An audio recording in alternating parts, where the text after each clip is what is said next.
con la explicación del temario de la materia Teoría del Delito. Hoy nos corresponde el tema 9. Vamos a explicar este tema 9 en dos partes. En todo caso, el contenido total del tema es el siguiente: la culpabilidad, generalidades, nullum crimen sine culpa, teorías sobre la culpabilidad, estructura de la culpabilidad, la imputabilidad, conocimiento de la prohibición, normalidad del acto volitivo. Esto que está en un azul, color azul más oscuro, es lo que vamos a referir en esta primera parte.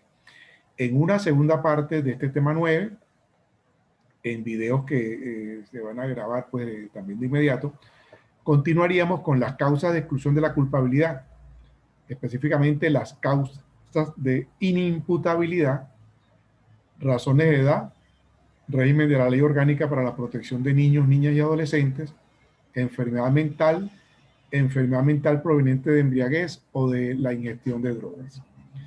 Para en el tema siguiente, en el tema 10, continuar con las causas de exclusión de la culpabilidad con otras circunstancias que impiden que se configure este último elemento del delito. Entonces, vamos de inmediato a comenzar con las generalidades sobre la culpabilidad. Recuerden que estamos trabajando con esta definición de delito: conducta típica antijurídica y culpable. Ya hemos examinado la conducta como el basamento básico para, sobre ese basamento, construir o añadir las diferentes características del delito. Vimos la tipicidad, vimos la antijuridicidad y nos toca ahora examinar el último elemento del delito, la culpabilidad. Obedece este elemento al aforismo nullum crimen sine culpa: no hay delito sin culpa. En general, y estas son el inicio del tema, pero de una vez vamos a ir delimitando, vamos a ir, si se quiere, incluso resumiendo todo el contenido con algunas reproducciones de algunos autores, en los que textos en los que se resume, se explica el contenido de lo que vamos a ver. Además de demostrar que se realizó un hecho típico y antijurídico, elementos que ya hemos visto, es necesario determinar si el sujeto que realizó ese hecho típico y antijurídico pudo haber sido motivado por la norma y, por lo tanto, pudo haber orientado su conducta conforme a ella, tomando en cuenta la particular situación en la que actuó. Precisamente, en este resumen que acabo yo de leer, están contenidos todos los requisitos que deben darse para poder hablar de culpabilidad, para poder hablar que el individuo que realizó un hecho típico y antijurídico además es culpable. Rodríguez Morales, una cita, igualmente, digamos, reitera lo que acabamos de decir: la culpabilidad es la actuación injusta, es decir, típica y antijurídica, del basamento, que realiza una persona a pesar de tener alcance por la norma, es decir, aun cuando podía haber seguido el mensaje normativo y actuar de conformidad con el mismo. Importante, vean cómo seguimos examinando el delito con este procedimiento, digamos, paso a paso, este análisis secuencial. Explicamos conducta, la tipicidad, la antijuridicidad, luego, y es lo que estamos viendo ahora, la culpabilidad. Recuerden que ante un determinado hecho que ustedes vayan a examinar para precisar si hay delito, deben en primer lugar examinar si hay una conducta relevante para el derecho penal, si esa conducta es típica, es decir, se da tanto el tipo objetivo como el tipo subjetivo. Si se da, seguimos adelante. Determinar si efectivamente es antijurídica, es decir, si no existe alguna causa que justifique la conducta. Si no existe esta causa que justifique la conducta, es decir, la conducta típica es antijurídica, seguimos adelante y En el último paso nos toca determinar si además el sujeto es culpable. El profesor Modolell resalta que la culpabilidad es simplemente el examen, el resultado de confrontar al individuo que realizó el hecho típico jurídico con la norma. Es una relación con la norma, una relación entre el sujeto y la norma. Una vez configurado el injusto penal, debe ser atribuido personalmente al autor en razón de la relación concreta de este con la norma. Es una manera de ratificar por lo que dijo Rodríguez Morales y el resumen que incluí yo al principio. Esa relación comienza con la determinación de que el individuo era motivable, es decir, tenía la capacidad suficiente para oír el mensaje de la norma. Además, que conocía la norma, conocía el imperativo, conoce qué es lo que la norma le prohíbe o qué es lo que la norma le obliga a hacer. Conocimiento al menos potencial, es decir, conoce o lo que debía conocer. Y además, siendo un sujeto motivable, conociendo el imperativo de la norma, es necesario determinar además que ese sujeto actuó en circunstancias tales que no tenían ningún inconveniente en cumplir con el imperativo. Es decir, actuó en normalidad situacional, digamos. Continuando con esta introducción a la culpabilidad, vamos a hacer un deslinde, ¿no? Hablar de culpabilidad, principalmente estamos hablando de la responsabilidad subjetiva en contraposición con la denominada responsabilidad objetiva, que aquí aparece tachada en la lámina, precisamente porque la responsabilidad objetiva no procede en derecho penal, en un derecho penal propio de un Estado de derecho garantizador de los derechos humanos, no procede. La responsabilidad objetiva prohibida actualmente en derecho penal implica, recuerden esto, el que se imponga una sanción penal sin atender a la vinculación de la persona con el hecho, es decir, independientemente de si es posible o no hacer una imputación personal del injusto. La responsabilidad objetiva sanciona simplemente por una vinculación causal entre una persona y el hecho, sin tomar en cuenta para nada relación personal, relación subjetiva entre el autor y el hecho, mucho menos entre el autor y una norma que le impone conducirse de determinada manera. Esa responsabilidad objetiva, repito, debe ser excluida del derecho penal. Hemos comentado en temas anteriores que en nuestra legislación hay algunas figuras que de alguna manera mantienen esto de la responsabilidad objetiva. Podemos hablar del delito preterintencional, recordemos también los delitos calificados por el resultado, ¿verdad? Sanción o parte de la sanción, en esos casos simplemente se fundamenta en una vinculación causal entre el autor y el hecho. Okay. La culpabilidad supone que el sujeto fue motivado, oyó el imperativo, por la norma y no cumplió con el deber que ésta le imponía, pudiendo haber cumplido. Es otra manera de resumir todo este elemento denominado culpabilidad. Continuando precisamente con esos resúmenes, voy a leerles y lo reproduzco aquí, un poquito largo, pero muy, muy simbólico en cuanto a resumen de lo que es la culpabilidad, en lo que consiste la culpabilidad de los profesores españoles Francisco Muñoz Conde y Mercedes García Arán. Para poder afirmar la culpabilidad de una persona que realizó una conducta típica y antijurídica, recuerden siempre esto, hablar de culpabilidad supone que ya pasamos en ese proceso secuencial, en ese análisis secuencial, por la tipicidad y por la antijuridicidad. Es necesario que se den en esa persona una serie de requisitos sin los cuales no se puede hablar de culpabilidad. La comunicación entre el individuo y los mandatos de la norma, recuerden, la culpabilidad es relación entre el individuo y la norma, solo puede darse Es decir, la culpabilidad solo puede darse si el individuo tiene la capacidad para sentirse motivado por la norma. Primer requisito. Conoce su contenido. Segundo requisito.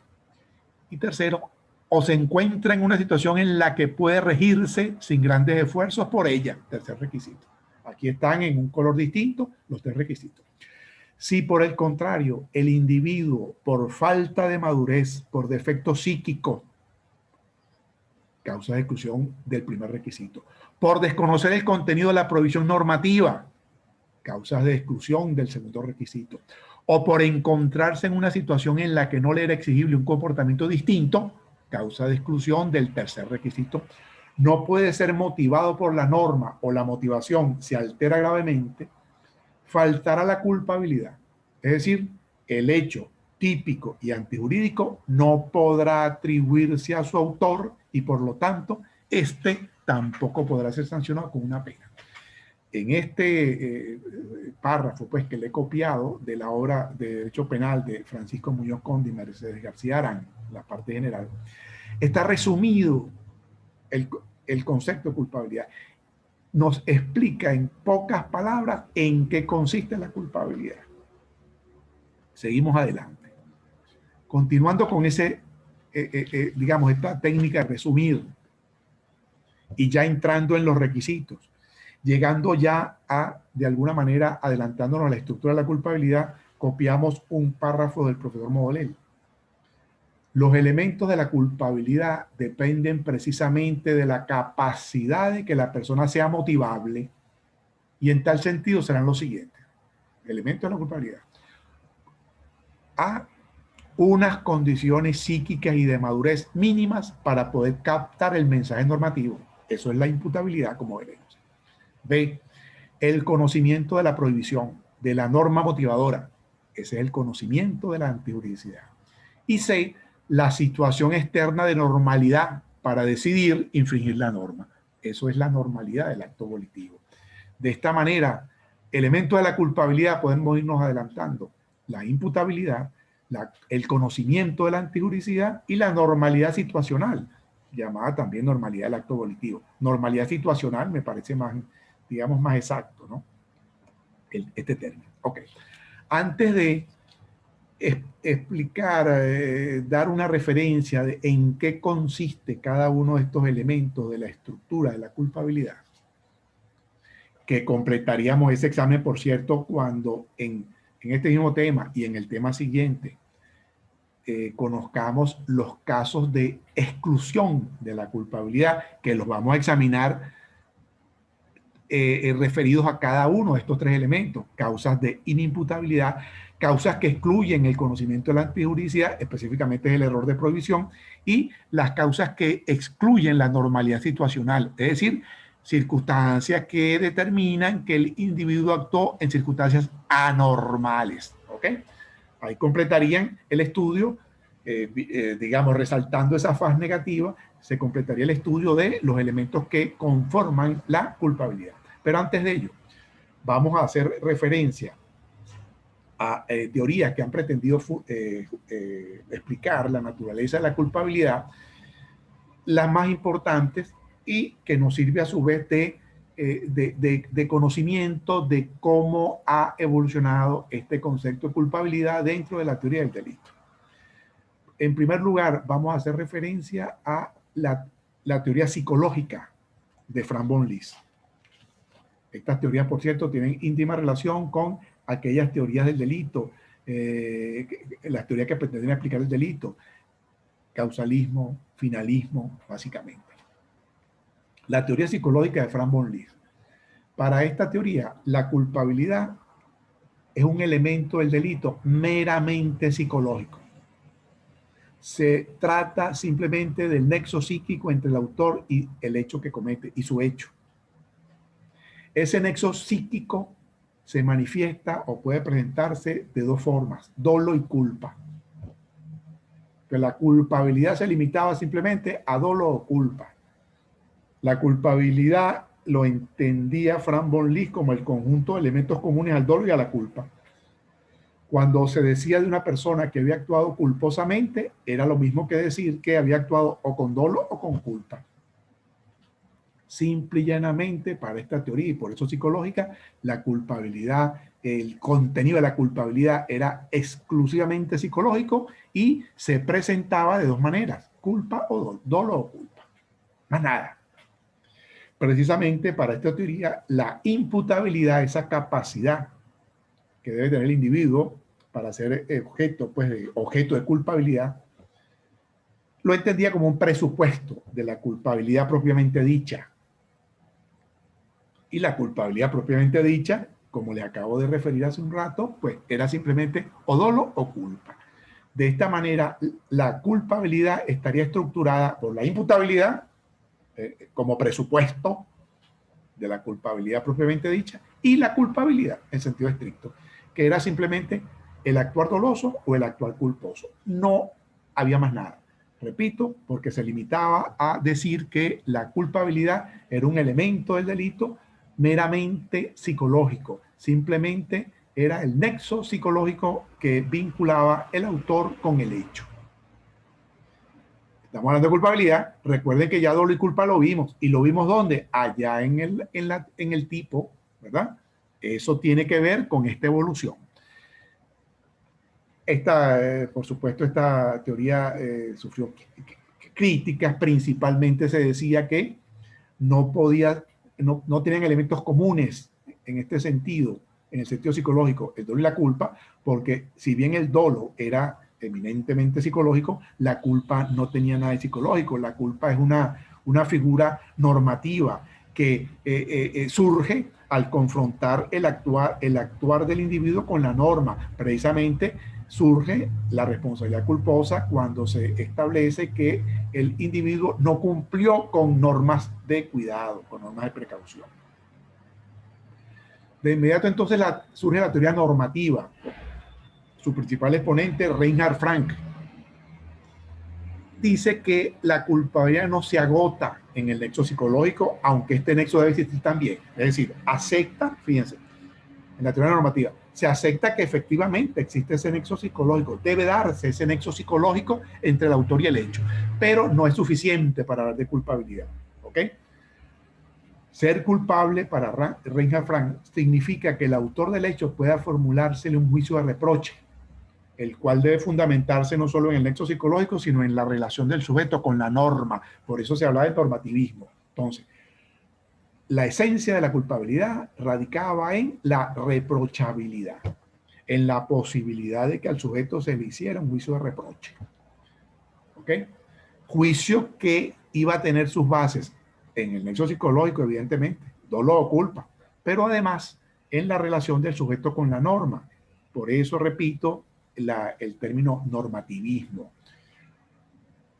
Por Model refiere que Frank fundamenta la culpabilidad en una relación de carácter normativo. La esencia de la culpabilidad sería la reprochabilidad, siempre y cuando concurran una serie de elementos. Concretamente, aquí vienen los requisitos para esta teoría: imputabilidad, dolo o culpa, hasta aquí parecido a la teoría psicológica, ¿verdad? Pero además, añadía, y la normalidad de las circunstancias bajo las cuales actúa el sujeto, ¿ok? Lo que le cambiaba un poco la cara a la culpabilidad y le introducía el elemento normativo, ¿ok? Esta teoría normativa, entonces, presentaba la siguiente estructura: imputabilidad, dolo o culpa y la normalidad de las circunstancias en las cuales el sujeto actúa. Esta normalidad básicamente se fundamenta en la posibilidad de que el sujeto, pudiendo haber cumplido con los dictados de la norma, no lo hacía, a pesar de que se encontraba en situaciones en las cuales podía perfectamente cumplir. Arteaga refiere esta teoría normativa de esta manera: la culpabilidad sería un juicio de reproche personal que se dirige al sujeto por haber violado con un determinado comportamiento psicológico los deberes que le impone el ordenamiento jurídico penal tendente a regular la vida social, o como el juicio de reproche personal que se dirige al sujeto por haberse comportado de forma diversa a la exigida por el ordenamiento jurídico penal. Aquí está, en esta última expresión, pues, la relación del sujeto con la norma. Vean entonces, teoría psicológica, imputabilidad y culpabilidad en sentido estricto, que era dolo y culpa, más nada. La teoría normativa, imputabilidad, dolo o culpa, pero añade normalidad de las circunstancias en las cuales el sujeto actúa. Continuando con esta evolución, encontramos la teoría del normativismo puro. Normativismo puro. Su principal exponente, Hans Belsen, el mismo que pone en boga el finalismo, la teoría finalista, para explicar la teoría del delito. Coincide con la aparición del finalismo en la teoría del delito. Fíjense, el finalismo, recuerden cuando explicamos allá la tipicidad, despoja a la culpabilidad de elementos psicológicos, que era lo que decía la teoría psicológica, que era lo que decía la teoría normativa. Mantenía el elemento psicológico, dolo o culpa. Resulta que el finalismo y desde el punto de vista de la culpabilidad, la teoría del normativismo puro, excluye, saca de la culpabilidad ese elemento psicológico. Recuerden que el finalismo, el dolo y la culpa lo mandó para allá, para la tipicidad, está dentro del tipo subjetivo, es el contenido del tipo subjetivo. ¿Okay? El finalismo despoja la culpabilidad de elementos psicológicos, dolo y culpa, y los traslada a la acción típica, dejando en la culpabilidad solo elementos normativos. Por eso normativismo puro. No es la mezcla del normativismo que vimos antes, que mantenía lo psicológico más lo normativo. No. Aquí se excluye todo lo psicológico y se deja solo la relación del sujeto con la norma. Precisamente de la teoría de la vinculación psicológica del dolo o culpa, solo se deja en el normativismo puro el requisito del conocimiento de la antijuridicidad, que en la teoría psicológica y la teoría normativa formaban parte del dolo, el conocimiento de la antijuridicidad. Recuerden que dentro del elemento cognoscitivo del dolo, el causalismo, que coincidía con la teoría psicológica y con la teoría normativa, uno de los conocimientos que exigía, además de conocer los elementos objetivos del tipo, también exigía que se conociera la antijuridicidad del hecho. Bueno, ese conocimiento especial sobre la prohibición se mantiene en la culpabilidad. El normativismo puro lo mantiene en la culpabilidad, aunque todo lo demás, todo lo psicológico que restaba, lo mandó para allá, para la tipicidad, formando parte, como ya vimos en su oportunidad, del contenido del tipo subjetivo. Ok. Precisamente vamos a seguir nuestra explicación conforme a la teoría del normativismo puro. Luego ha habido otras teorías que pretenden fundamentar la culpabilidad, el porqué de la culpabilidad, pero siempre basada en este normativismo puro. Lo que pasa es que ponen énfasis, si se quiere, en otros aspectos. Son las teorías funcionalistas de la culpabilidad funcional. Roxin por una parte y por otra parte Gunther Jacobs, principales exponentes. Roxin nos dice, por ejemplo, que el autor será culpable cuando realice el injusto penal, pese a que todavía le podía alcanzar el efecto de llamada de atención de la norma en la situación concreta y poseía una capacidad suficiente de autocontrol, de modo que le era psíquicamente asequible una alternativa de conducta conforme a derecho. Es la misma explicación del que hemos dado de la culpabilidad, y específicamente en cuanto al normativismo puro, ¿no? Lo que pasa es que pone énfasis precisamente en esa capacidad de motivación, ¿ok? El individuo será culpable precisamente cuando podía ser motivado y actuó en su situación concreta. No tenía ningún impedimento para oír y para obedecer el mandato de la norma. Por su parte, Jacob, en forma, digamos, muy similar, pero haciendo énfasis en los fines de la pena, dice que la culpabilidad determina el déficit de motivación jurídica del individuo, de motivación no conforme a derecho. Se motivó pero no adecuando su conducta a lo que la norma le exigía. Y precisamente, siendo la culpabilidad fundamento a su vez de la pena. Y la pena para Jacob, teniendo como fin principal el restablecimiento de la confianza en la norma, se entiende que es culpable aquel señor que no tuvo la motivación suficiente para cumplir con ese mandato.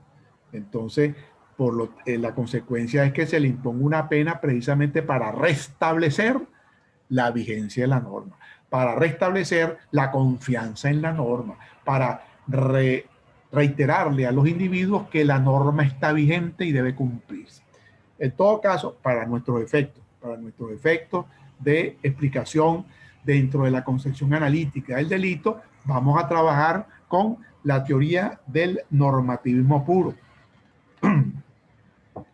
Fíjense un resumen hasta ahora y ya viendo entonces la estructura de la culpabilidad. Recuerden que para la teoría normativa propia del causalismo, la culpabilidad se estructuraba de la manera siguiente: imputabilidad, el nexo psicológico o la culpabilidad en sentido estricto, manifestado en dolo o culpa, y la normalidad del acto abolitivo. Dicho de otra forma, la exigibilidad de una conducta diferente.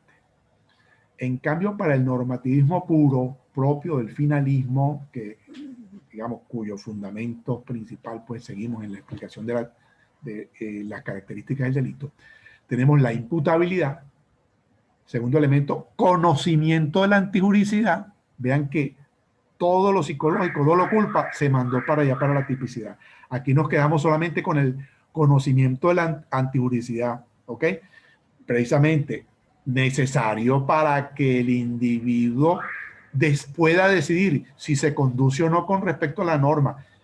¿Necesario por qué? Bueno, porque para yo saber si, o para yo decidir si me conduzco o no conforme a lo que dicta la norma, tengo que conocer la norma, tengo que conocer cuál es el mandato, ¿verdad? Y la normalidad situacional, ¿ok? Se supone que el individuo, para ser culpable, debe haber actuado en circunstancias tales que perfectamente hubiera podido cumplir la norma, en circunstancias tales que el derecho podía haberle exigido una conducta distinta. Ok. Dicho esto, vamos a una breve referencia a cada uno de estos tres elementos, imputabilidad, conocimiento de la antijuricidad y normalidad situacional. Un breve acercamiento, materia general si se quiere, porque de inmediato en la segunda parte de este tema 9 y en el tema 10 vamos a ver las causas que impiden, las causas que excluyen culpabilidad, excluyendo o como consecuencia de excluir alguno de estos tres elementos, quizá temas más amplios, aspectos más amplios, en los cuales vamos a ratificar, vamos a reiterar el examen de la estructura, el examen de estos tres elementos, ¿verdad? De manera que esta explicación general sobre la imputabilidad, conocimiento de la antijuricidad y la normalidad situacional, la ampliaremos, la profundizaremos, la ratificaremos cuando se expliquen las causas que excluyen estos elementos. Imputabilidad. Cito varios autores cómo definen la imputabilidad, este primer subelemento, este primer requisito de la culpabilidad. Es la capacidad de entender o de comprender la significación de los propios actos. Capacidad de querer o libertad del sujeto en el momento de la acción, sin lo cual no podrá formularse juicio alguno de reproche. Esto es para el profesor Arteaga. Para Alfonso Reyes de Chandía, la imputabilidad es la capacidad para conocer y comprender la antijuridicidad de la propia conducta y para autorregularse de acuerdo con esa comprensión. ¿Okay? Para Rodríguez Morales, la imputabilidad es el conjunto de condiciones biopsicológicas que permiten al individuo comprender y disponer su acción típica y antijurídica. Para el profesor Modolel, para que el sujeto sea responsable deben existir unas condiciones psíquicas y mínimas que le permitan captar el mensaje normativo. Las causas que excluyen dicho elemento, causas de inimputabilidad, serían la niñez y la enfermedad mental. Y aquí Modolel hace cierta referencia a las causas que excluyen la imputabilidad. Pero en resumen, la imputabilidad, que viene siendo esa capacidad que tiene que tener el individuo de ser motivable por la norma, de poder oír el mensaje normativo, de poder oír y poder entonces conocer el mensaje normativo y poder, por lo tanto, libremente decidir si lo acata o no para poder hablar de culpabilidad. Si el individuo no tiene esa capacidad, que tiene que ver, por supuesto, con conocer qué es lo que hago, decidir entre el bien y el mal, ¿verdad? Tener libertad, por supuesto, de decisión, todo eso está relacionado con un mínimo de madurez, una condición psíquica de madurez en el individuo, ¿verdad? De sanidad mental, ¿ok? Precisamente esta imputabilidad en nuestro país, la imputabilidad en casi todos los países, básicamente es igual en todas partes, ¿no? Está determinado por la edad de la persona, tiene que ver con madurez. El legislador supone que determinadas personas con determinado rango de edad no tienen todavía la capacidad de oír el mensaje de la norma, de ser imputables, y hay otros que sí. Y también con el estado mental. Entonces, edad de la persona y estado mental. Esos son los dos, digamos, los dos criterios para determinar cuándo una persona es o no imputable. El artículo 62 del Código Penal, en el primer párrafo, nos hace referencia al estado mental como criterio para establecer la imputabilidad de una persona. No es punible el que ejecuta la acción hallándose dormido, recuerden que eso es otra cosa, o en estado de enfermedad mental suficiente para privarlo de la conciencia o de la libertad de sus actos. ¿Okay? Vamos a ver,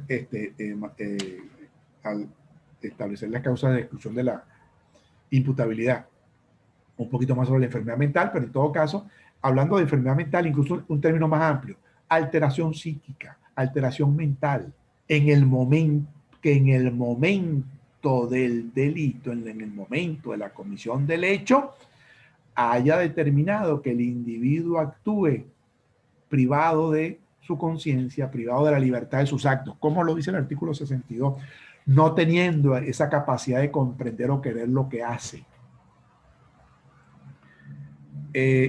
Por razones ya de edad, el otro criterio en la LOMNA, en los artículos 528, 531 y 532, en todo caso se establece, de ahí se deriva, vamos en el tema, en este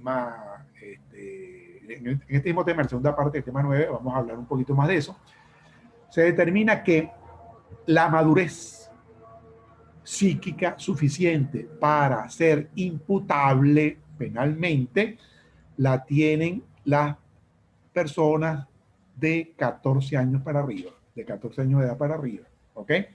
No solamente el adulto, según la LOGNA, sino también parte de los adolescentes. Recuerden que la LOGNA diferencia entre el niño, que es hasta los 12 años, y el adolescente, que es de 12 a 18, a menos de 18. Bueno, del grupo de adolescentes, solo los que tengan 14 años para arriba son imputables penalmente.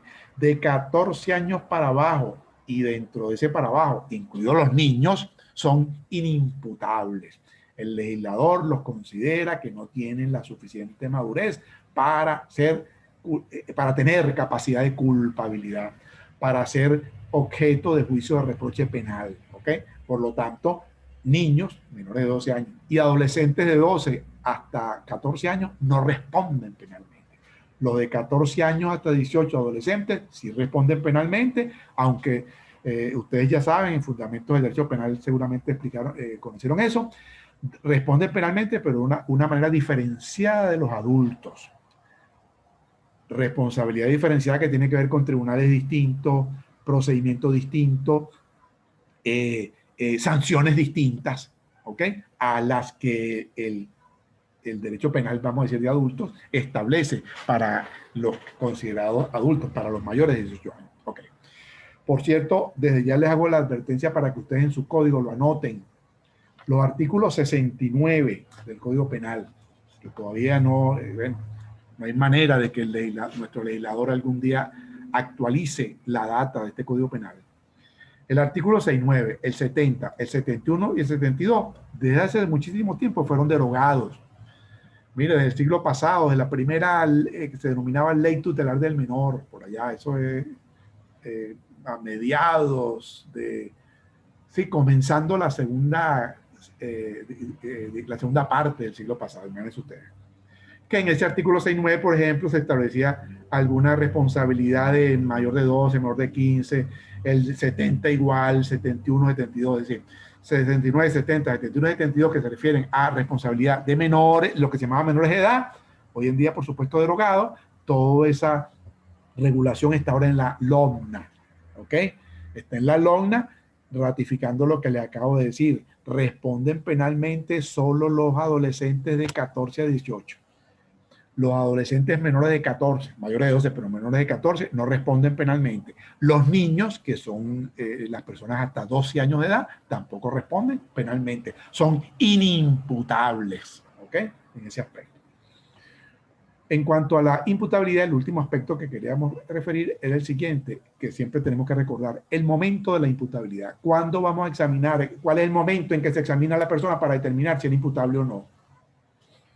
Por supuesto, al momento de realizar el hecho, al momento de realizar la conducta en la cual consiste el delito, al momento de realizar los actos de ejecución. ¿Okay? Pero esto que parecería como muy obvio, ¿okay? Bueno, tiene sus consecuencias. ¿Qué pasa si una persona es imputable, tiene la capacidad de ser motivable en el momento de cometer el hecho, pero después que lo comete, se vuelve inimputable, después que lo cometió, se volvió loco, por ejemplo? Bueno, no pasa nada, era imputable al momento de cometer el hecho. ¿Qué pasa? Esa persona, de acuerdo a su estado mental, no va a poder ser seguramente llevado a juicio, pero por otra razón, no por una razón de derecho penal sustantivo, sino por una razón de derecho penal adjetivo, derecho procesal, ¿verdad? Precisamente la persona, para ser juzgada, tiene que tener capacidad para conocer lo que está sucediendo, para conocer del juicio. Pero eso es otro problema que ustedes verán en el derecho procesal penal, ¿ok? Pero para efectos de la parte sustantiva, la persona, si para el momento de cometer el hecho era imputable, pues es imputable. No hay, okay. Otra advertencia que se deriva de esto es lo siguiente. Recuerden la existencia o la posibilidad de existencia de las acciones libres en su causa. Cada vez que uno examine un caso y determine, oye, este persona es inimputable, es decir, concurre alguna causa que excluye la imputabilidad. Esta persona está privado de la conciencia o libertad de sus actos debido a una enfermedad mental que padece. ¿Ok? Por ejemplo, hay que pensar también, hay que examinar por si acaso, retrotraerse a momentos anteriores para determinar si por casualidad esa misma persona era imputable al momento de producir la causa que determinó el hecho. ¿Okay? De esa manera se daría lugar a la existencia de una acción libre en su causa. ¿Okay? La persona sería imputable, determinado que cuando era imputable produjo la causa determinante del hecho. ¿Ok? Y cuando el hecho se produjo, era inimputable. Esto se va a ver mucho, por ejemplo, en el caso de perturbaciones mentales derivadas de embriaguez. ¿Ok? En esos casos, cuando hay que verlos, vamos a referir también esos casos, pero en general, cuando se establece que voluntariamente la persona se embriagó con la finalidad de producirse una circunstancia de imputabilidad, la persona responde penalmente. Cuando se entiende que la persona voluntariamente y conociendo que el alcohol cuando tomaba, lo volvía pendenciero, sabía que iba a perder el control X y voluntariamente lo hace, va a responder conforme al artículo 64 del Código Penal, ¿verdad? Precisamente por que se trata de una acción libre en su causa. Cuando el individuo puso la causa determinante del hecho, era imputable. ¿Okay? Seguimos. El segundo requisito, conocimiento del autor de la antijuricidad, conocimiento de la prohibición, otra manera de decirlo. Es necesario para hablar de culpabilidad que el sujeto conozca que el acto concreto que realiza es contrario a una norma. Está actuando o está realizando una conducta desaprobada por el derecho. Solo así es posible afirmar que el individuo conocía, el individuo fue motivado por la norma, el individuo conoció o al menos tenía la posibilidad de conocer el mandato de la norma. Ahora, importante, no se requiere el conocimiento actual y efectivo de la persona sobre la antijuricidad, sino que basta con que el mismo sea virtual, potencial o eventual. Vale decir, que pueda ser adquirido por la persona. Es decir, no es que a la persona le vamos a hacer un examen de derecho penal para no.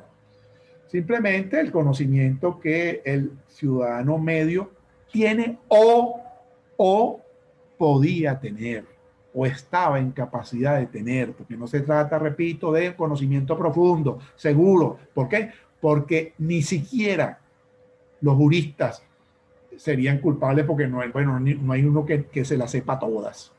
¿Okay? Al mismo abogado le cuesta conocer. Entonces imagínense ustedes, no se trata de eso. Simplemente lo que un sujeto medio en su digamos, dentro del contexto social en el cual se mueve, conocía lo desaprobado socialmente de su conducta o lo que, según sus circunstancias, tenía la posibilidad de conocer. ¿Okay? De lo que se trata es de que la persona que realice el injusto, la conducta típica y antijurídica, haya tenido la posibilidad, al menos, de conocer que su comportamiento era contrario a las exigencias de la norma. Por lo que basta con que supiera de la existencia de una probabilidad de que con su comportamiento infringiría una norma jurídico-penal. Con ello quiere significarse, con esto del conocimiento de la antijuridicidad, quiere significarse la exigencia conforme a la cual la persona debe conocer o haber podido conocer, esto es importante, conocimiento actual o conocimiento potencial, o haber podido conocer que su conducta estaba desaprobada jurídico-penalmente al lesionar de forma contraria a derecho un bien jurídico protegido. ¿Okay? Eso es importante porque es la ratificación es la constatación de que el individuo, aquel que tiene la capacidad de ser motivado por la norma, efectivamente conocía o tenía la posibilidad de conocer el imperativo de la norma. Oye, para después seguir más adelante, para poder exigirle, mira, usted tenía la capacidad tenías la madurez suficiente y la sanidad mental suficiente para ello. Conocías o podías, estabas en capacidad de conocer la prohibición, lo siguiente que viene, y sin embargo, actuando en situaciones que podías perfectamente cumplir con la norma, no cumpliste. Ahí se ratifica la culpabilidad. ¿Okay? Por último, la normalidad situacional, normalidad del acto volitivo. Dicho de otra manera, exigibilidad de una conducta diferente. Fíjense, las circunstancias en las que el sujeto actúa son normales para decir que se cumplió este requisito, cuando el derecho le podría haber exigido una conducta diferente. Pudo haber cumplido con la norma y no lo hizo. Pero hay casos en que el individuo actúa en situaciones tales, oye, tiene la capacidad de ser motivado, es imputable. Conocía lo prohibido, que lo que hacía era prohibido. Oye, pero estaba en una situación tal que, mire, no podía actuar de una manera distinta. Piensen en que hemos manejado ese ejemplo. Piensen en aquel caso de aquellos dos náufragos que están en una tablita, de la tabla de Carneade. Y uno de ellos se da cuenta que precisamente los dos no van a aguantar mucho en la tablita porque la tablita se va a romper y se va a ahogar. él conociendo lo que hace, queriendo hacer lo que hace, conociendo que está prohibido lo que hace, pues le da un golpe al otro que estaba más débil, algo así, y el otro se ahoga y él se salva. Vean que, hablando estrictamente de culpabilidad, ya se supone que ya pasamos por los otros elementos del delito. Culpabilidad, y persona imputable, persona que conocía lo antijurídico de su actuar concreto, conocía que lo que iba a hacer estaba desaprobado jurídicamente, ¿verdad? Pero el último requisito, normalidad situacional, no estaba actuando en situaciones normales, precisamente. El derecho no le podía exigir a ese señor que actuara distinto. No le podía exigir a ese señor que cumpliera con el mandato de la norma. ¿Por qué? Bueno, porque allá en pleno mar, por allá el derecho no vale nada. El derecho está hecho para situaciones normales. No le podemos exigir a aquel pobre hombre que no, mire, espérate a ver a la buena de Dios, no señor. ¿Ok? Ese señor no actuó en circunstancias normales. Le faltó el último pedacito para decir que es culpable de un delito. Cometió una conducta relevante para el derecho penal, típica, antijurídica, y la culpabilidad imputable, conocimiento de la prohibición, pero le faltó el último. Con normalidad situacional quiere significarse con ello que, lógicamente, si el contenido de la culpabilidad radica en que la persona no ha seguido el mandato de la norma, teniendo el acceso a ella, siendo motivable, es preciso determinar si la situación en que la persona ha actuado era de tal naturaleza que no le impidiera razonablemente hacer lo que la indicación normativa precisamente le señalaba. En esto consiste, esto es la normalidad. Por supuesto, en el ejemplo que les acabo de colocar, se puede establecer que la situación en la que se encontraba, evidentemente, era razonable que este señor no cumpliera. Oye, ¿cómo le vamos a exigir que cumpla en esa circunstancia? Bueno, con esto terminaríamos esta primera parte del tema 9. De inmediato voy a grabar otro video con la segunda parte en el que comenzamos con el estudio de la faz negativa de este elemento culpabilidad. Es decir, vamos a examinar las causas que impiden que podamos hablar de culpabilidad. Tomando los tres requisitos, imputabilidad, conocimiento de la prohibición y normalidad situacional, vamos a examinar las causas que excluyen imputabilidad, excluyen conocimiento de la prohibición, excluyen normalidad situacional. ¿Ok? En la segunda parte del tema 9 y en el tema 10 que nos correspondería a continuación. Entonces, hasta el próximo video, aquí finalizo.